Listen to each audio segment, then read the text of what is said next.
ভিডিওটির শুরুতেই শুধু একটি কথা বলবো, দয়া করে তোমাদের মূল্যবান সময় থেকে আমাকে কিছুটা সময় দাও। আমার কথাগুলি শোনার পর হয়তো তোমাদের জীবনটাই পাল্টে যাবে। তাহলে চলো আগে তোমাদের ছোট্ট কয়েক লাইনের গল্পটা শোনাই। বহু যুগ আগের কথা। কাহিনীটি একটি রাজ্যের, যে রাজ্যের রাজা ভীষণ রাগী ছিলেন। তিনি শাসন ভালোই করতেন, লোকেদের জন্য অনেক ধরনের ভালো ভালো কাজ করতেন, কিন্তু একটাই সমস্যা ছিল, তার রাগ, তার নিয়ম ভীষণ ভীষণ কঠিন ছিল।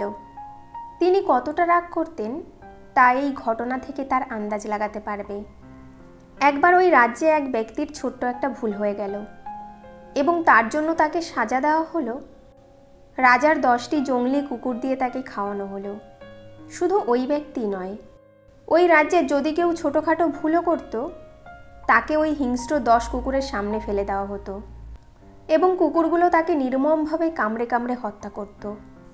একবার রাজ্যের মন্ত্রী, যে কিনা টাকা পয়সার হিসাব নিকাশের কাজও সামলাতেন, একবার টাকা পয়সায় কিছু সমস্যা হলো এবং সমস্যাটা বেশি কিছু না, শুধুমাত্র হিসেবে একটু গড়বড় হলো। কিন্তু মহামন্ত্রী ভীষণ চিন্তিত ছিল, কারণ তার কিছুটা গড়বড়ি হয়েছিল এবং রাজার সাজার কথা তিনি ভালো করেই জানতেন। এবং রাজা যখন মন্ত্রীকে ডেকে পাঠালেন, তখন মন্ত্রী ভীষণভাবে চিন্তিত হয়ে পড়লেন এবং ভাবতে লাগলেন এই পরিস্থিতিতে কি করা যায়। মন্ত্রী মহাশয় রাজার সামনে গেলেন এবং রাজার পায়ে ধরে ক্ষমা চাইলেন, বহু কাকুতি মিনতি করলেন।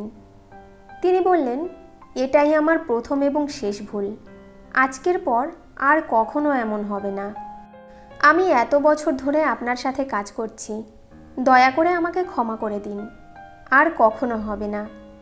কিন্তু রাজা সাফ বলে দিলেন, আমি যদি নিজের লোকের সাথে এমনটা করি তবে জনগণ কি বলবে? জনসাধারণের উপর আমার কি প্রভাব পড়বে? যে সাধারণ মানুষকে তো ইনি সাজা দিয়ে মেরে ফেলে, আর নিজের মন্ত্রীর বেলায় তাকে ছেড়ে দিল।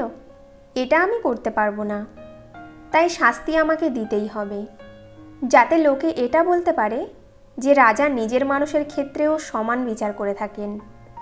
এজন্য তোমাকে অবশ্যই মরতে হবে এবং কুকুরের সামনে যেতেই হবে, কারণ যাতে আর কোনো মানুষ ভবিষ্যতে ভুল করতে সাহস না পায়। এবার মন্ত্রীকে নিয়ে যাওয়া হবে কুকুরদের সামনে। তখন মন্ত্রী শেষবারের জন্য বলল, আমাকে কুকুরের সামনে ফেলে দিতে পারেন, তার আগে আমার অন্তিম ইচ্ছা একবার মেনে নিন এবং শেষ ইচ্ছা হিসেবে আমাকে 15 দিন সময় দিন, তারপর আর আমার কুকুরের সামনে যেতে কোনো আপত্তি নেই। রাজা বলল, চলো ঠিক আছে, অনেক পুরনো ব্যক্তি, আমার অনেক সেবা করেছে, আর 15 দিন পর সাজা তো পাবেই। 15 দিন দিয়ে দিই, তারপর কুকুরের সামনেই ছেড়ে দেব। আর লোকজন 15 দিন অপেক্ষা করতে লাগলো, 15 দিন পর কি হয় দেখার জন্য।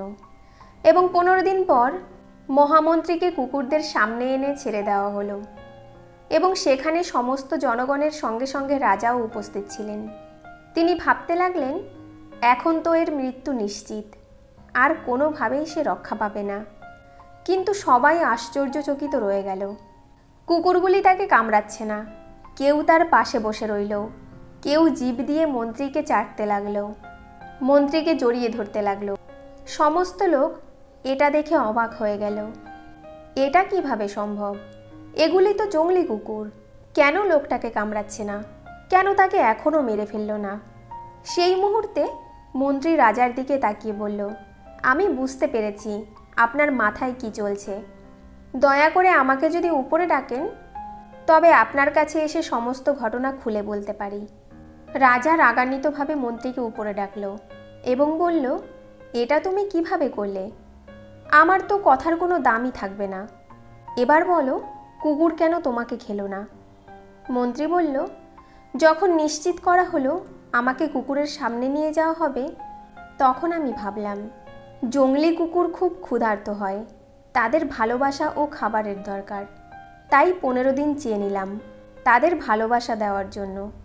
আমি নিজের হাতে তাদের খাবার খাইয়েছি, খুব আদর দিয়েছি, আর 15 দিনেই আমি তাদের প্রিয় হয়ে উঠেছি এবং তারা হয়ে উঠেছে আমার অনুগত।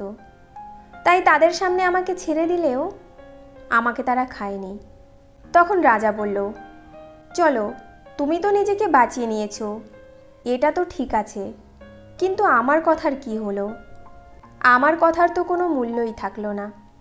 মন্ত্রী বলল, আপনি লোককে এটা বলতে পারেন যে আমি তো তাকে কুকুরের সামনে ছেড়ে দিয়েছিলাম, কিন্তু কুকুরগুলোই তাকে খেলো না, এতে আমার কি দোষ?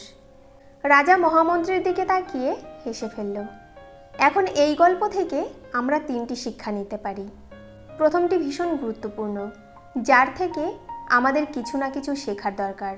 সবথেকে ইম্পর্ট্যান্ট হলো, প্রত্যেকের জীবনেই এমন অনেক বিপরীত ঘটনা ঘটে থাকে এবং কোনো কোনো ক্ষেত্রে তো মনে হয় এর থেকে বেশি খারাপ পরিস্থিতি তো আমার জীবনে কোনো দিনই আসেনি, যেমনটা ওই মন্ত্রীর সাথে ঘটেছিল। তাই জীবনে যতই কঠিন পরিস্থিতি আসুক না কেন, সেই পরিস্থিতিতে ভেঙে না পড়ে তার থেকে বেরোনোর জন্য কোনো না কোনো উপায় খোঁজার দরকার, যেটা তোমার দ্বারা সম্ভব। জীবনে ছোট হোক বা বড়, যে কোনো সমস্যার থেকেই বেরিয়ে আসা সম্ভব। সর্বদা মনে রেখো, সমস্যার মধ্যেই সমাধানের চাবি লুকিয়ে থাকে। সে যত গভীরেই হোক না কেন, চাবি তো অবশ্যই থাকে, কিন্তু কথা হলো প্রভাব তাতেই পড়ে যে চাবি আমরা কত তাড়াতাড়ি খুঁজে বের করি এবং কত তাড়াতাড়ি তা উপয়োগ করি। দ্বিতীয় শিক্ষা, রাগ আর ক্রোধ থেকে আমরা জীবনে কিছুই পাবো না, কিন্তু যে জিনিস আমার কাছে আছে তাকে অবশ্যই আমরা হারিয়ে ফেলতে পারি। এজন্য সর্বদা মনে রেখো, রাগের মাথায় কোনো কাজই করা উচিত নয়। রাগ নয়, ভালোবাসা দিয়ে যে জিনিস আমার নয় তাকেও আপন বানানো যায়, যেটা মহামন্ত্রী করেছিল। তাই যখন নিজের মধ্যে রাগ আসবে তখনই নিজের মনকে কন্ট্রোল করো, এটা বলে যে এই রাগের জন্য নিশ্চয়ই আমি কিছু হারিয়ে ফেলব। এবং সবসময় মনে রেখো, ভালোবাসার জোর দিয়ে এমন সব জিনিসও পাওয়া সম্ভব যেগুলি অন্য কোনোভাবেই সম্ভব নয়। এবং তৃতীয় শিক্ষা হলো যে আজ নয়তো কাল আমাদের সকলকেই মরতে হবে। মনে রেখো, মরার আগে পর্যন্ত আশা নিজের মধ্যে বাঁচিয়ে রাখতে হবে। যখন তুমি হেরে যাও তখন তুমি একেবারেই হার মেনে নাও, নিজেকেই নিজে কমজোর ভাবতে থাকো, নিজের উপরেই দোষারোপ করতে থাকো। শেষ মুহূর্তের আশা থেকে করা কাজ থেকেও শিখরের সর্বোচ্চ উপরে পৌঁছানো সম্ভব। এই জন্য জীবনে আশা কখনোই ছেড়ো না। যদি মনে করো এই ভিডিওটি জীবনে কাজে আসবে, তবে বন্ধুদের কাছে শেয়ার করতে একদম ভুলো না। বন্ধুরা, আজ এ পর্যন্তই।